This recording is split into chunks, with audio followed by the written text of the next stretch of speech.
from Jacksonville, Florida, and all across the country. This is GovLove, a podcast about local government brought to you by engaging local government leaders. We're really excited to be here. I'm Ben Kittelson. I am a co-host of the GovLove podcast, celebrating its 10th birthday. And I'm a manager at Rafael. We've got a really great episode for you today. We're going to be celebrating 10 years of GovLove and 10 years of sharing local government stories. And then we're going to look ahead to 2035 and think about what local government will be like 10 years from now. Our cast of GovLove hosts will visit GovLove Island and share their hot takes about the future of local government and about their favorite highlights of this podcast that's brought us all together and you, dear listener, brought us to your headphones. So before we get into the episode, a reminder that, hey, the ELGL annual conference is coming back this fall. Our 2025 conference, Camp GovLife, will be held in Santa Rosa, California from October 1st through 3rd. Whether you're a seasoned local government professional or first-time camper, Camp GovLife is the perfect place to learn, grow, and make memories with your fellow public servants. So get ready for a camp experience like no other. Go to elgl.org to register. The registration's right on the homepage there. And if you want to sponsor the conference, you can also find out more information there as well. So today I am joined by fellow co-hosts. We'll go around the horn here, but please introduce yourself and maybe I don't know. Do we need a fun fact? Probably not. But we'll go around the horn and let's make sure the listeners know all the great voices that are here at the call today. Dan. I'm Dan Bolin. I'm a partner and attorney at the local government law firm Ansel Glenk in Chicago. I'm a lawyer, so I have no fun facts. Sorry. Lauren, you're up. Thanks, Dan.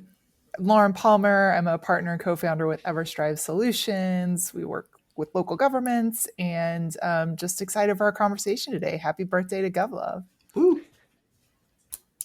Go ahead, Meredith. All right, Meredith Reynolds coming to you from Long Beach, California. I'm the deputy city manager here. Very excited to be here to celebrate GovLove, one of the first ways that I got introduced to ELGL all those years ago. And last but not least, Rafael. Rafael Baptista. I'm the Strategy and Innovation Director for Buncombe County Government, coming from Asheville, North Carolina. And I got to say, 10 years to GovLove, I'm feeling old right now. Yeah. That was my reaction to us doing this episode. I'm like, 10 years. Wow, I feel old. Yeah. I did the math. I was like, that's not cool. I don't know. Time should I'm no longer early career, I think, in local government. That was my takeaway.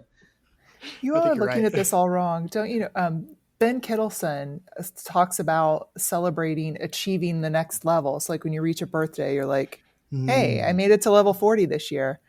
And that's GovLove. GovLove has made it to level 10. Level 10. And they're just going to keep going. There we go. Level up, GovLove. Leveling up. I love it. Well, and dear listener, we're going to be celebrating GovLove's birthday all year long with a hotline. So you can call the GovLove hotline and share your local government hot takes. We want to hear about what you think the future of local government will be, your memories of the podcast, your favorite episodes, your takeaways. And the number you can call in at and leave a message is 720-282-1752. So we're seeing, I'm sure the phones are ringing off the hook back at GovLove HQ. But again, we really want to hear from each of you guys about your thoughts on the future of local government, your favorite memories. And then, of course, we'll always take ideas, too. So if you want to leave that in your message. But again, that phone number is 720-282-1752. So give us a call on the GovLove hotline. It's very radio of us. Yeah. Mm-hmm. So modern. Now, of course, it wouldn't be a GovLove episode without doing a lightning round to get everybody warmed up. Even us pros, we need a couple of minutes to get the old vocal cords going. So we're gonna go reverse order. So Rafael's gonna lead us off. Give your non-local government related hot take. What do you got? What's cooking? My non-local government hot take? Yeah. Oh, man, that's a good one. I don't know.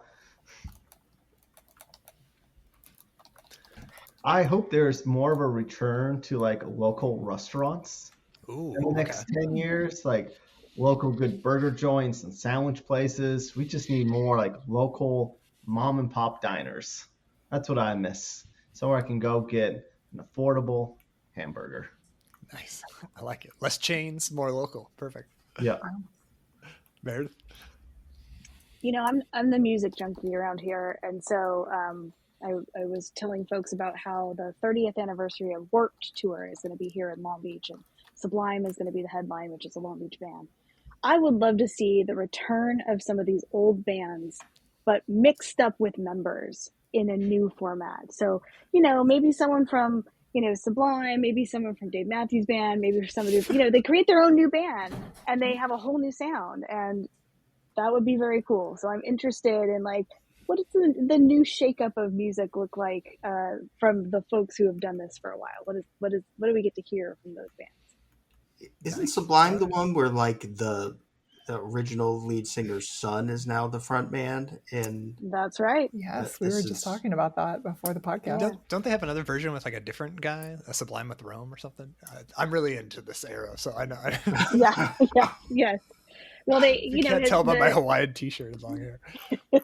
Yeah, Jacob Knoll is the original lead singer's son. He's headlining Sublime, and he played an acoustic version of What I Got at our Economic Development Forum in Long Beach this week. So that it was his birthday, and so that was a really cool thing that we got to see this week. Those are the days I really love my job, right? Yeah, that's cool. Lauren, what's your non-local government hot take? I don't know if this qualifies, but I'm just going to share it. I just finished reading a good book written by Mary Louise Kelly, who's an NPR reporter, about, it's called It Goes So Fast. And it's a book about her, like her oldest son's senior year of high school. It's like the last year that their kind of core family was all intact in their home, and kind of the struggle of balancing. There's lots of books written about the struggle of balancing work and life and parenting, and a lot of them are kind of targeted toward the early years and dealing with infants and babies and juggling it all. And I thought she gave a very interesting new perspective. So kind of looking at when childhood is kind of winding down and you're looking to your next phase of life. So thinking about the past 10 years of GovLove and my career, and I'm kind of at that midpoint and starting like my downhill slide in my career, but still wanting to be super engaged and engaging. Yeah, that's kind of my hot take. I'm thinking about that a lot. Like, how can I maximize these last few years that we've got our kiddos in the house and really make it all count, because it all goes so fast. I really get this cool vision of downward slide of like Lauren on an actual slide with that like is, hands in the air, like woo. Thank you, Meredith, because that is how I think of it too. Like, I want to just rock and roll my way into retirement, which seems so close and yet still so far away. I hope I still got a lot of good left to do in the world. Yeah. Stay tuned. I love it. It goes so fast, but also my newborn woke us up at 1:30 last night. And, yeah. I'm ready for that phase to go much faster. I know you're in a different season, but you wait. This is coming faster than you realize. Dan, what's your non-local government hot take? I don't know. I'm embarrassed that this is it. But picking up where Rafael left off, and just kind of thinking about, not just GovLove, but all the other podcasts I've listened to over the years. One that I've picked up on that I'm a pretty big fan of, listener to, and listeners will probably be like, oh, of course this guy is. I like the Doughboys podcast where they talk about chain restaurants. And I was listening to the episode this week, and they were talking about how the McCrispy strips at McDonald's are a big disappointment. And I agree. That's my hot take. But now I want to go out and try them. I know, but it's I was really looking forward to them. They're a big bummer, and okay. Maybe I should take Rafael wants better burgers. I want better tendies out there, my guys. Do you have like a fast? Yeah. Do you have a fast food that you would create? What would be the Dan's go-to dish? Oh, I don't know. There's a lot of like disappointing tendies out there that come to think of it, like raising. There's all this like buzz about Raising Cane's, and there's really not a lot of flavor there. Dave's Hot Chicken has got the hot tendies is It's pretty chicken good. tenders. You can't mess them up. I mean, but there's Apparently not. can. Right. I mean, is it like pizza where like there's no bad pizza, like there's no such thing. It's like even the worst pizza is better than like the best vegetable. Probably true. You get yourself enough barbecue sauce and honey mustard, and it can fix whatever your problem is. That's the Kansas City take over here. Sorry, I'm taking it off the rails. Nope. No, Ben, please save us, and that's why we nominated you to host this episode.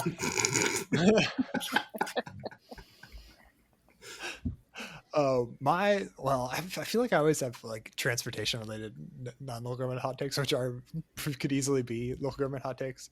I don't think cars should be allowed to go faster than the speed limit. I think they should have like cappers on them.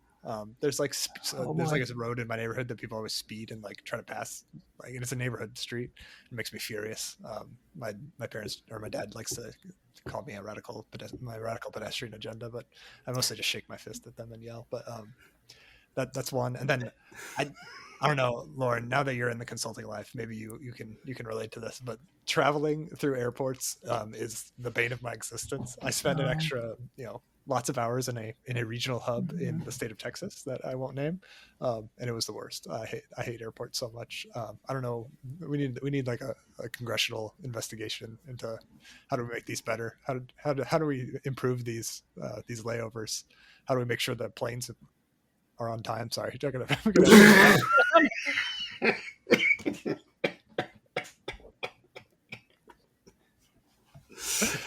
but yeah. It's the worst. Those are my hot takes. Fix the airport, make the cars go slower.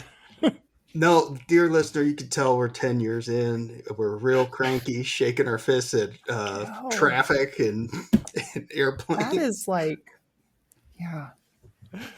Grouchy. We're definitely 10 years older than when we started. So for what it's worth. Yeah. Travel's not as easy as it used to be. We like to joke because, as a consultant, you become a professional traveler really more than anything else. That it's all these, these vacationers like that don't know what they're doing is the real problem.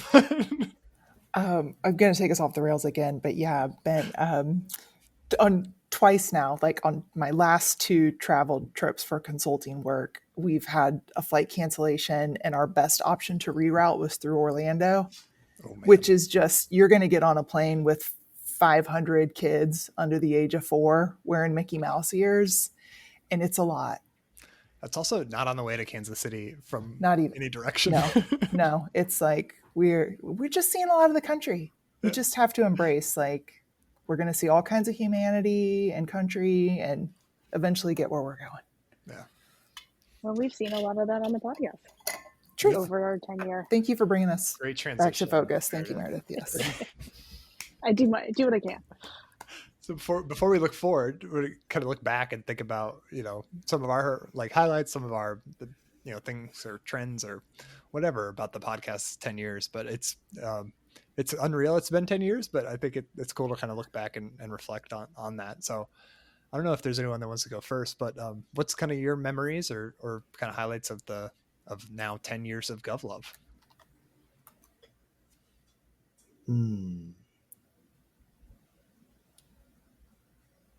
We're all kind of bashful. Ben, you start. Kind of tell the origin story of how it, like the very earliest memories of kicking it off. Yeah, it first started on like a wax cylinder. Yeah. It was actually just styrofoam cups and some twine. A string. Yeah, exactly. So the podcast began actually as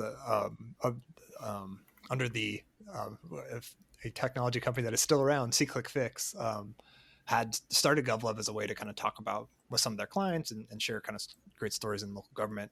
And we developed a partnership with them through ELGL of like, hey, if we need help, identifying great folks in the profession, and also like, do you want to help us? And so that's when we started kind of doing the occasional episode, and back in 2015. And then we took over the podcast full time at the beginning of 2016. But I early on, I remember, we did it on a conference call line. I will say, for our listeners that aren't in the know, the podcast recording industry has changed quite a bit in 10 years. It's gotten a lot easier to create good quality audio, and made it a lot easier for people to participate. And people are more used to doing things remotely than they were in the dark ages of 2015.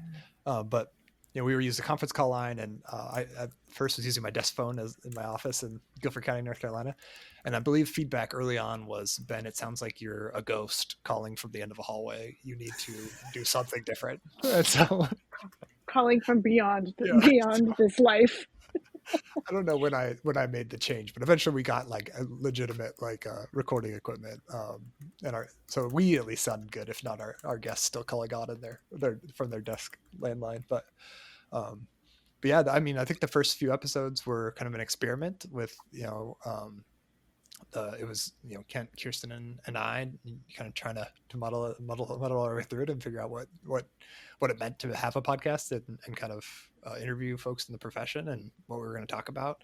And I think over the years, and some of our co-hosts on this call have helped made it a little better, or have made it better and made it a little more professional, a little more structured. And I think it's amazing how far it's come, and how many people we've been able to touch, and listeners that have kind of been able to learn from the stories that are out there. But yeah, early on it felt like, hey, let's just talk to people that we think are interesting, and I think we'll see if anybody likes it. Well, just having that kind of conversational style, I think, was something that I picked up on when I first kind of stumbled upon GovLove. A lot of the podcasts that were out there and continue to be out there, where they're featuring conversation, it can sound, because it is in the background, kind of very structured and scripted and polished and all that kind of stuff. And we've come a long way over the number of years that GovLove has been around, to where we've kind of figured out how it works and what we want to say, but it still has really retained that conversational style, which I really appreciate. I think that's pretty special. Yeah. Well, I think it reflects a value of ELGLs that's, hey, talk like a human, as a local government person, both in terms of, hey, official comms from a local government, but also as a public administrator. And then, wanting to humanize the people that do this work. And I think there's no better way to do that than with a conversation. And I also think, when I pitch it to folks, or when I talk about, why they should do a podcast or come on GovLove, it's less work than like trying to write an article for a website, or, share your case study that's got to be, proofed by your PIO. You can just kind of, hey, this is what we're going to talk about, and come have a conversation, which is a lot more welcoming, I think, personally. But yeah, it's a lot more accessible, fun to listen to, and kind of engage with, in terms of kind of professional content that's out there. It's kind of just meaningful and fun. It's something that has attracted me to the podcast over the years. I'm just thinking out loud how I got connected with it. I was a guest in the 100s, talking about local government social media. And then, just years later, it was like ELGL 21. We did a bunch of conference episodes during the virtual conference, during those days. And then here we all today, all these years later, still still kicking. It's just remarkable. I've already been around a few years, and then just thinking back, all the different folks that have been behind the mic over the years to make it 10 years. It's really remarkable. Not a lot of podcasts do that. It's a real accomplishment. Let's just pat ourselves on the back, guys. We're just amazing. Look at us. Yeah. Go team. Rafael, what do you think?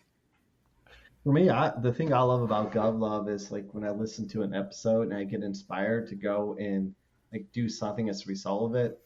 Ben just did an episode recently with Holly from Henderson, Nevada, talking about their Baldrige Award, and it really inspired me. I'm like, yeah, this sounds really cool and accessible and all that. And I spent a little bit of time, researching Henderson and like looking into their journey and trying to figure out how can I take some of that there. And for me, the best episodes are the ones that inspire me to do that. Well, even like how we in these contexts have had different folks from different parts of the country on to talk about whatever the topic at hand is, but how there are themes that continue or come back around. And even if the languages change, like I spent a lot of time working on climate action, sustainability, and that some of those language started out as sustainability, then it was climate, now it's resilience, and it's probably going to morph into something else in the future. But some of those sentiments and the work that happens has been happening for a long time, regardless of what term we use. Mm-hmm. We've also seen, sentiments over time where our guests can be really, kind of personal and vulnerable. And, we've talked about things like, how you treat your staff really matters, and retention. And there's cycles over the years, right, where it's really hard to find people who want to work in local government, and then you find kind of latch onto those employees, and how do you nurture them? Like that's an ongoing thing that has come through in a lot of the different podcasts over the years. It's kind of a trend, and thinking about humans matter, and a lot of our work is people work, and so taking good care of our people is important. Yeah, well said. I mean, that you're right. That's been a kind of a theme throughout. It's like, how do you retain folks? How do you hire great folks? How do you build a place that people want to be? And it's inspiring to get to Rafael's point to hear what people are doing in that space, and like what could be applied in an organization you work in. We have front seat to all that learning, which is kind of cool as a host. One of the reasons that when folks reached out to say, hey, would you be interested in doing this? I'm like, yes, because now I have so many new local government, besties out there in the world, kind of growing your network. But then you hear kind of firsthand some of those really inspiring ideas, or, being able to kind of follow up and look into the thing. I get to, kind of get a preview of it before it goes live for everybody else, which is kind of cool. Yeah. Well, I don't know about you guys, but when I listen to a podcast, sometimes I wish the host asked the questions I wanted to ask. Like, why didn't you ask him this? And I get now people can yell at me when I don't ask the right questions. That's right. Call the GovLove hotline with all your complaints about the host. We'll try to do better. Yeah, what's that number again? It's 720-282-1752. Complaints about Ben and compliments for Dan and the others. Thank you. Back to you, Ben. Oh, perfect. Lauren, did you have any highlights from that? Yeah, a lot of thoughts. Sometimes I still feel like the new kid because I'm newer than some of the other hosts on our team. And I went back and looked, and I've been at this now 4 years, almost 5 years, which seems unreal to me. That time where did that time go? But I came on board to be a new host right at the end of 2020. So like deep in the heart of COVID. And, I was a longtime GovLove listener and enjoy other podcasts, and always kind of had like this secret fantasy of like, I'd love to be a podcaster, but I don't really know about anything but local government. And so when the opportunity came up to be a host, I was like, this is a sign. Here's my chance. And at that moment in time and that moment in life in my career, it really kind of filled a void for me at a time when we couldn't be out and about and networking and interacting with each other. It kind of, helped me develop in a new professional way, doing something that felt kind of outside of the box for me, but that I always wanted to do. And it was easy for all the reasons we've talked about, because it's really just having a conversation with people who you think are interesting. And when I first started doing it, I felt scared, like the pressure of how am I going to find these guests? And that's been the easiest part of the work. Like there's infinite people in local government who are interesting that I love to talk to. And most of the time they're really willing to share their stories. Yeah. A highlight moment for me that I was thinking of, I was trying to reflect back, okay, where was I at in my career 10 years ago? So 10 years ago, I was a city administrator in Parkville, Missouri. And, I had the opportunity to hire a super capable assistant to the city administrator straight out of grad school, Tim Blakesley. And earlier this year, I interviewed Tim for the podcast. He's a city administrator now in another community and doing great things. So that's been rewarding for me. Yeah, right. Like I've interviewed a handful of former interns on the podcast. So that's fun for me. I keep talking about like being an old lady and feeling like I'm getting, upper in my career. So it's fun for me to kind of stay connected and engaged with the emerging talent in the profession and see what they're doing and how they're bringing new energy and ideas to the work. And that's helped me kind of with my professional development and staying fresh and engaged on like everything we've talked about, a lot of these topics that seem to kind of like keep coming up again and resurfacing, but evolving in new ways. Yeah. Yeah, well said. Well, I know that's one of my favorite things that it helps. My own professional development is being like, this is a topic I'm interested in. Maybe I'll line up a few interviews about this. And so like, I know we did that when more cities were starting diversity, equity, and inclusion type programs. Like I've done a number of episodes on that. I know the other hosts have as well on like what that work looks like in different places. That's one of my favorite things to do on the climate action and sustainability space. To Mary's point earlier, that's kind of another area that we're seeing a lot of, and again, like it's just fun to find out what that looks like in different places, and are there lessons that can be applied, or and what's kind of unique to a specific geography, and it really scratches that professional development itch in a way that nothing else I've found does. So. I also think it's cool looking back 10 years. There's a lot more local government podcasts like in this space now. There's a lot of cities and organizations that have their own. So like, I know Kent went off and started Talking Tigard for the city of Tigard, Oregon. There's one I heard about recently for Dublin San Ramon Services District, which is a water utility in California. Like there's a whole like community of these kind of podcasts out there now, which is. It felt like we were the only voice at the time when it started, and so it's been cool to see that change and how different communities are finding ways to use the podcast medium and platform to talk about their community, share what's going on in an organization, and it's inspiring to see that too. GovLove was the trailblazer. I know. No need to thank us. Future guests. Podcast hosts from communities. Stay tuned, listeners. We did an episode. I can't remember in the way back. Yeah, it was a way back one with Matt Horn, who's now on the ELGL board of directors. That's right. He had his own podcast when he was a city administrator in Connecticut, and there was a number of folks like that who had started local government podcasts. That was early on, but that was a long time ago. So, are there any other kind of highlights or memories that folks want to reminisce on before we think about the next 10 years of local government? Oh boy. Here's a memory. Oh, go ahead, Dan. Oh, sorry. I was just going to always remember this episode with all of you here today. Oh, love it. What were you going to say, Lauren? Oh,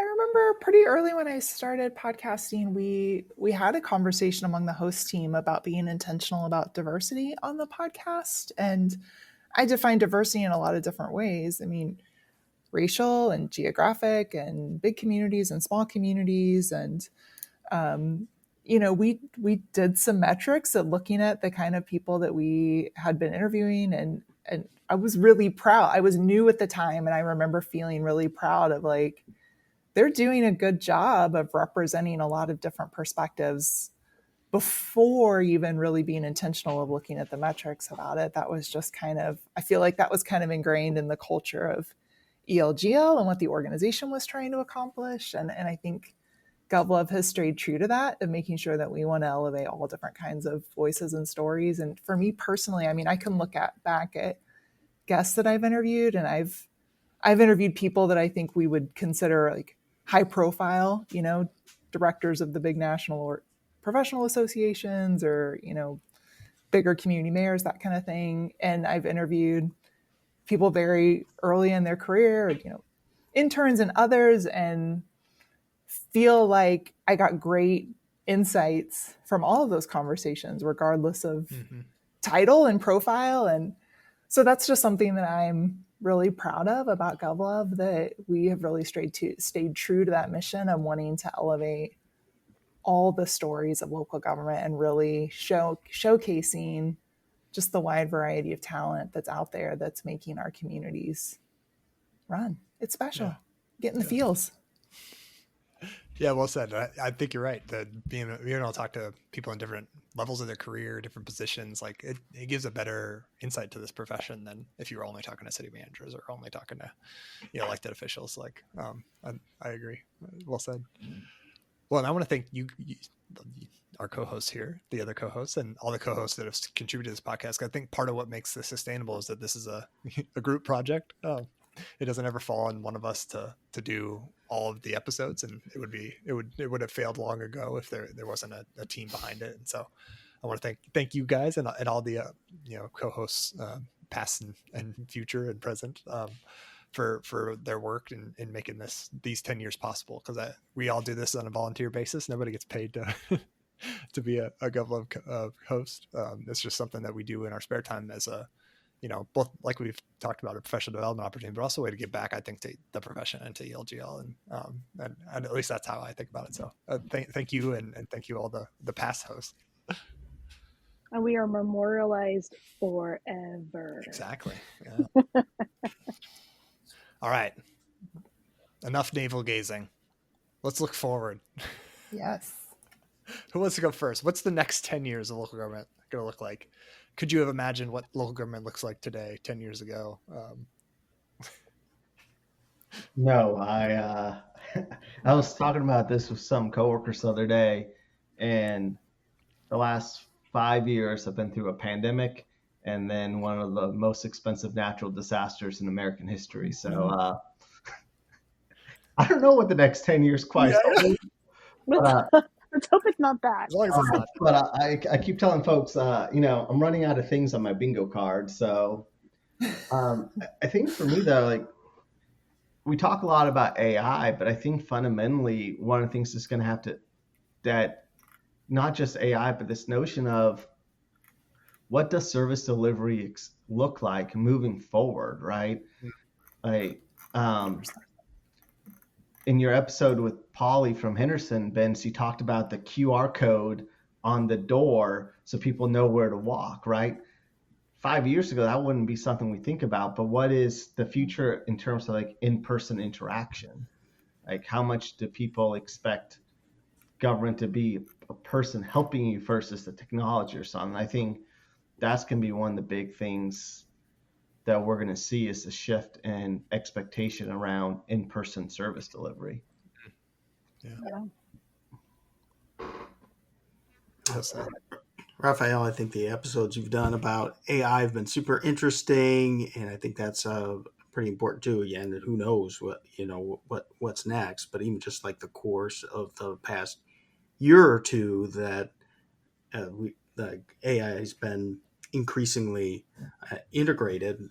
It's been something from I'm sure this is a government experience too, but like from my legal practice, come from something to be like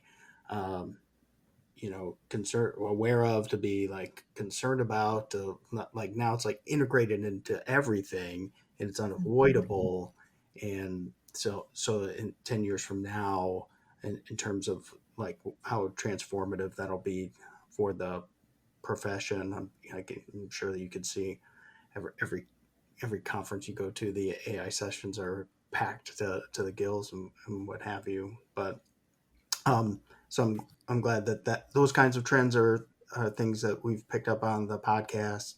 I'm also going to see Weird Al at Ravinia on Sunday, and so I knew that Rafael was going to mention this topic, so I prepared an original song parody to share on the podcast, parody from the artist Nelly, and here it goes. Underlay. Okay, take it. Can't even. We'll do it. Underlay, mama. AI. What's popping tonight? Thank you.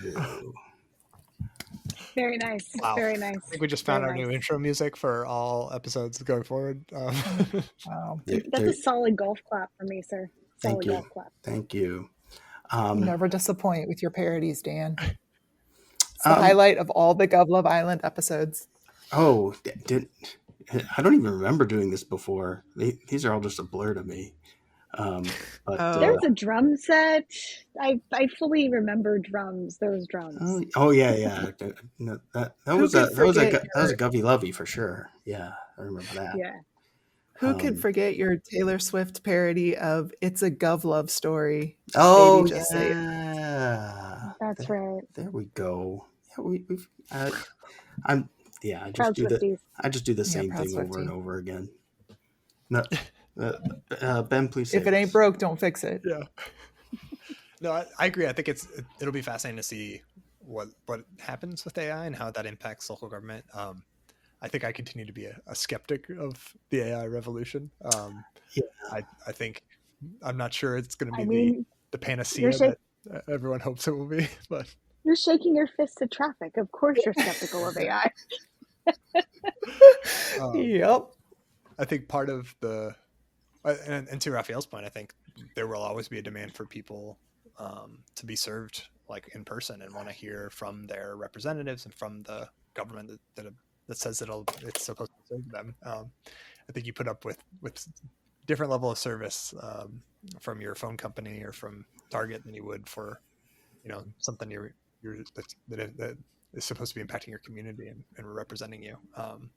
So I'm curious. I think it'll be interesting to see where that's useful in local government and where it maybe there's a promise of it being useful and it doesn't come to pass. But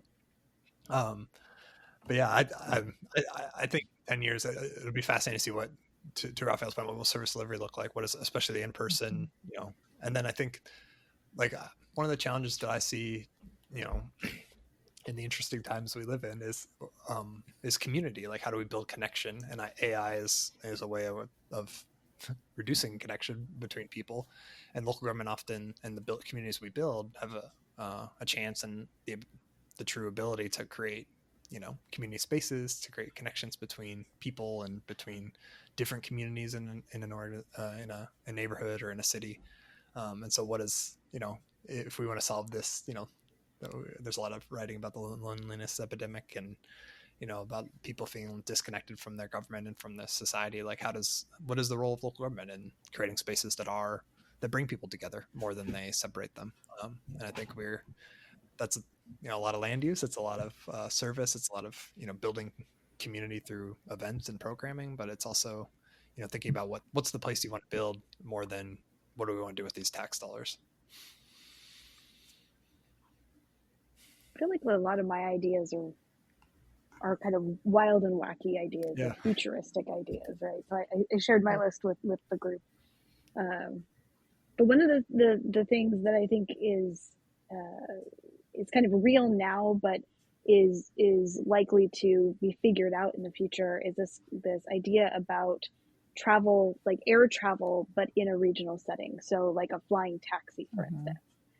They're talking a lot about how they are thinking about doing that for the LA 28 Olympics in the region where I'm at, and how that's going to be a thing. And that was a thing in the Jetsons. That was this concept has been around for a long time, and it's sort of finally starting to take off. There's companies that do this, that are figuring this out and are trying to work through like what does it mean to use the airspace in that way, and where can they come and go from, where can they land and take off, what's the revenue model and the taxation model for some of those things. So there's a lot of kind of local government touches to things like this, and it seems so far off, but it's also here. It just doesn't feel quite real yet because some of those things haven't been figured out. So that's kind of one where it's kind of wild to think that that's here, but not yet fully developed as a full kind of system and structure. book it now. 20-year GovLove in Meredith's Jetson taxi Right. through the skies of Long Beach. All I know is sometimes I'm stuck in traffic. I'm going, the Jetsons lied to me. Yeah. Yeah, that's right.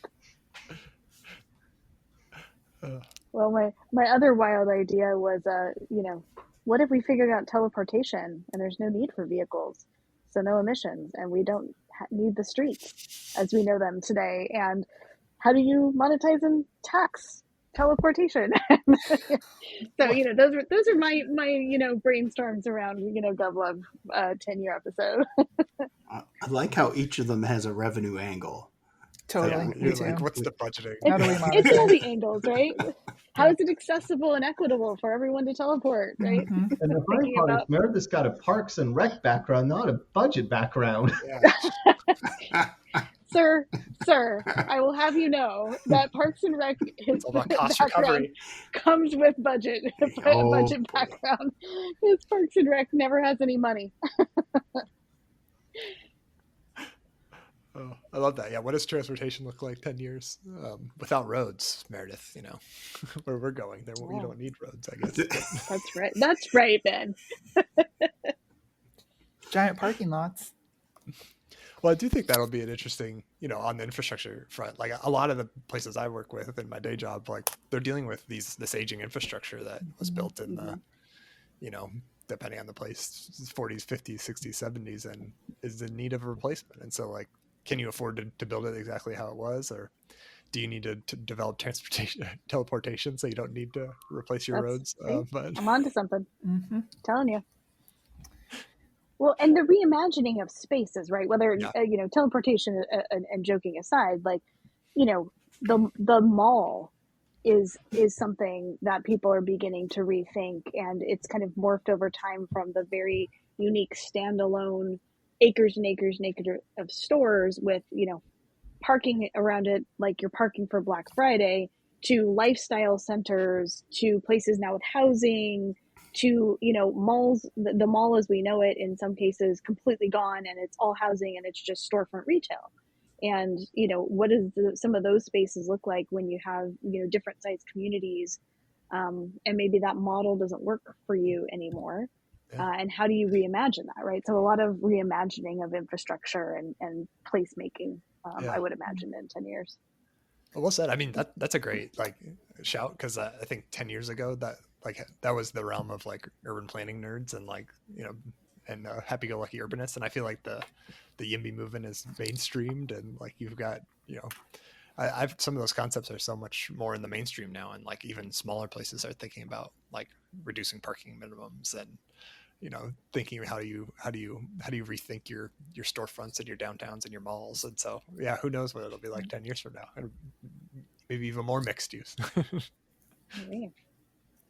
I think, kind of to your point, Ben, I think we're going to see increasing conversations about what stays in the public realm. You mentioned infrastructure challenges, and I deal with that a lot in the work that I'm doing now too. And I think we're going to see increasing pressure on small and mid-sized communities that are still maintaining their own water, wastewater collection and treatment systems and our electric utilities. I think we're going to see increasing pressure on them to privatize or consolidate into bigger systems. I kind of envision we're going to see more of mega sewer districts and mega water districts, and just out of necessity, the financial burden of trying to maintain those systems as they age. And what does that mean? I mean, I think that has implications for how we define services that remain in the public sphere versus the private sphere, and what that means for how we define the nature of community and the nature of municipal services. And I think we're going to see more shifting of how we do service delivery. One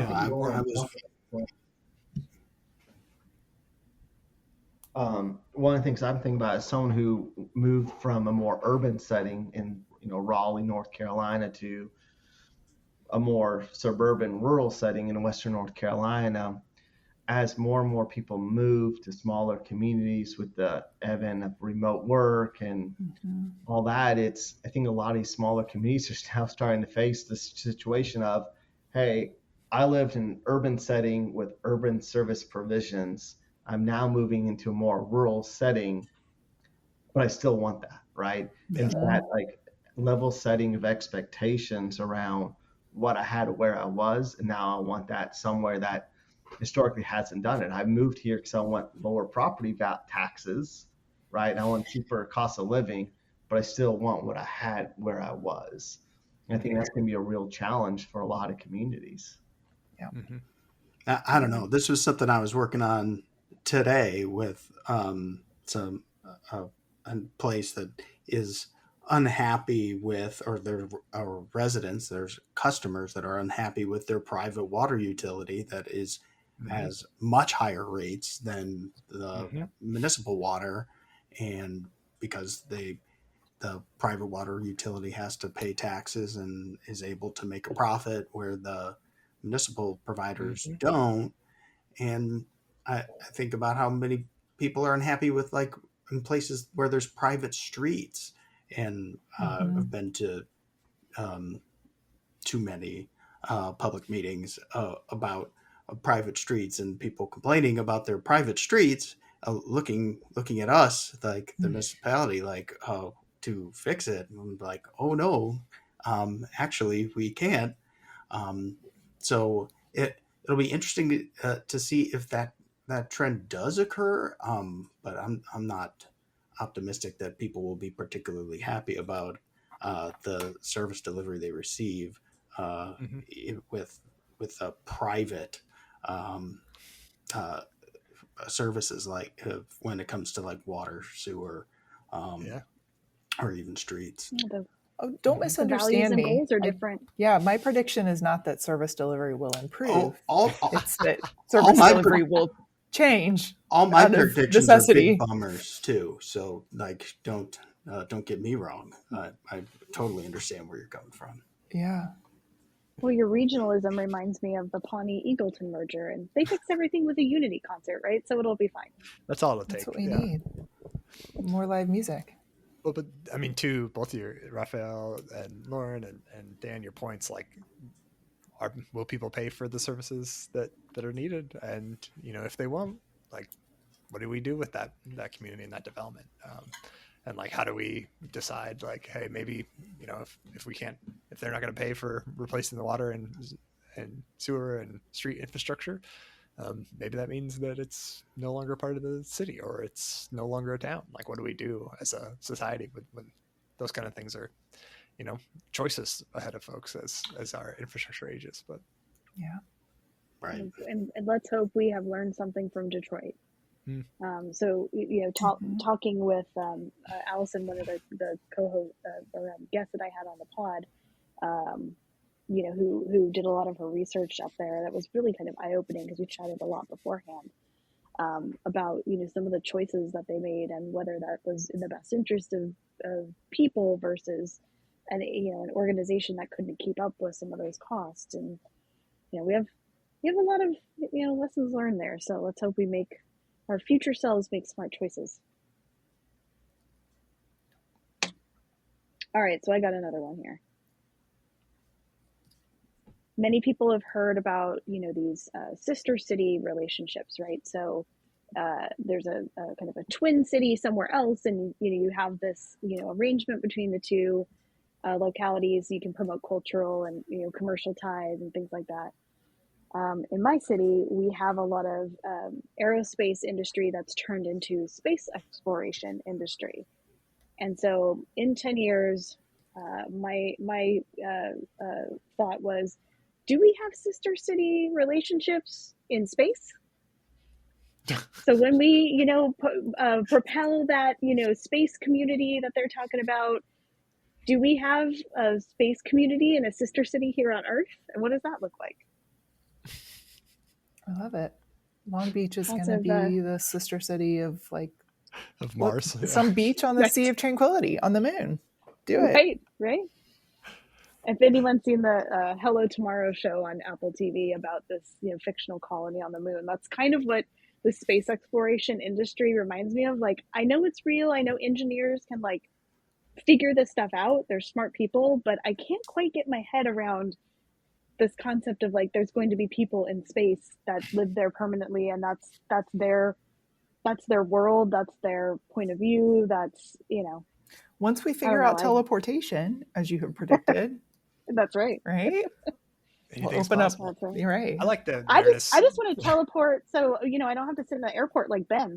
I don't want to teleport to the moon. I hear that. So deeply in my bones. Are like Star Trek is coming in 10 years. That's great. I believe it on all the time I spend here, and our city has done some economic development events this week, and one of the big things is that we have coined is called Space Beach.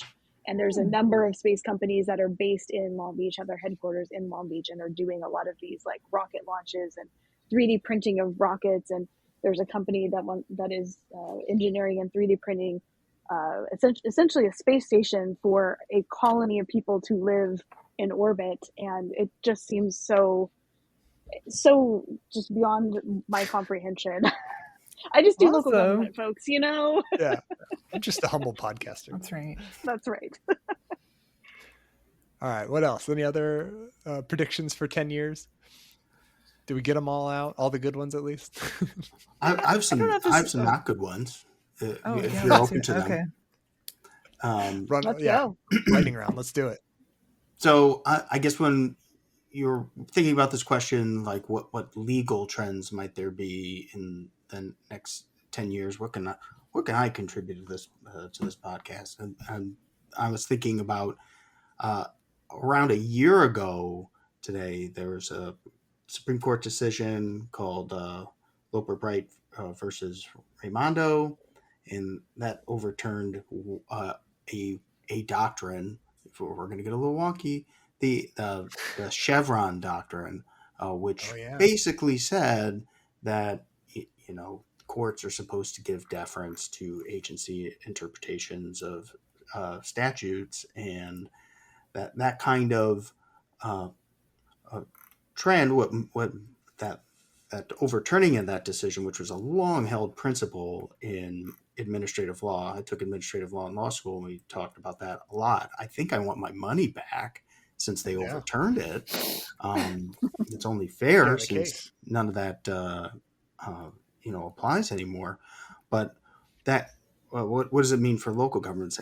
We see, I think this idea might trickle down in like 10 years to less judicial deference to administrative or staff interpretations or decisions, and something that you might look for in your work in local governments in the future is more clear delegations of authority or power from your board or council as local government staff to implement whatever policy decision or program that the board or council is approving. But it remains to be seen how the courts will interpret that going forward.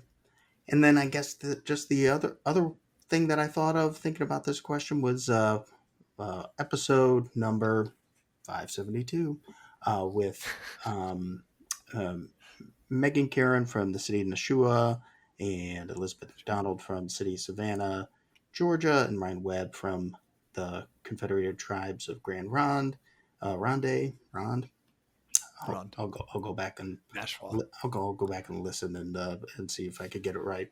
But the local government 2030 group, they had a convening of local government practitioners working on grand challenges facing public administration, and they had a big old report online about trends in the for the future of local government, political, environmental, social, and like even just a few years later, it's interesting to look at how these trends are for better or worse, coming into to be come to pass. And so one of them is in the political area. They talked about you know increasement engagement and awareness around politics and lack of public trust and political violence.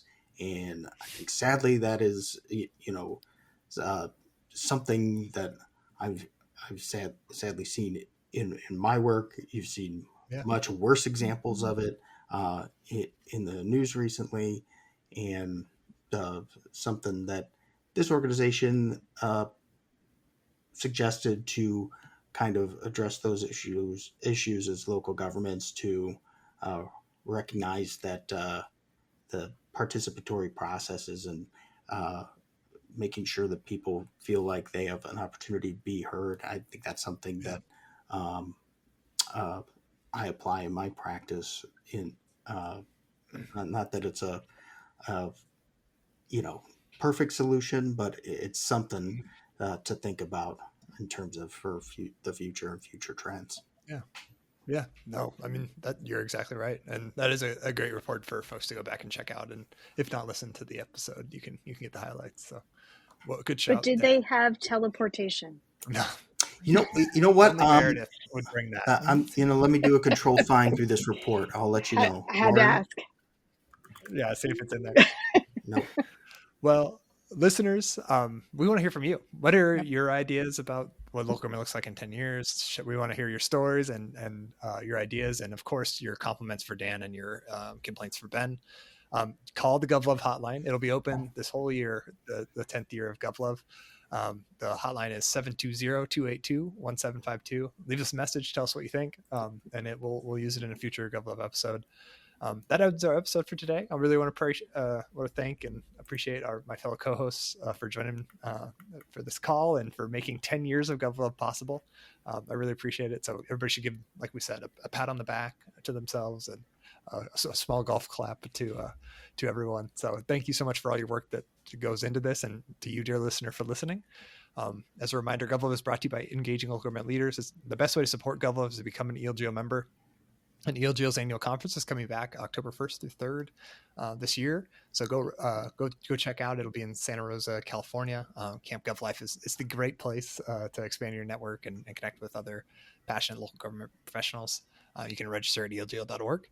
And if you're not already subscribed to GovLove, go subscribe and tell a friend, a colleague, an enemy, your neighbor about this podcast. Help us spread the word that GovLove is the go-to place for local government stories. It has been for 10 years, and it will be for another 10 years if teleportation doesn't take our jobs. With that, thank you for listening. This has been GovLove, a podcast about local government.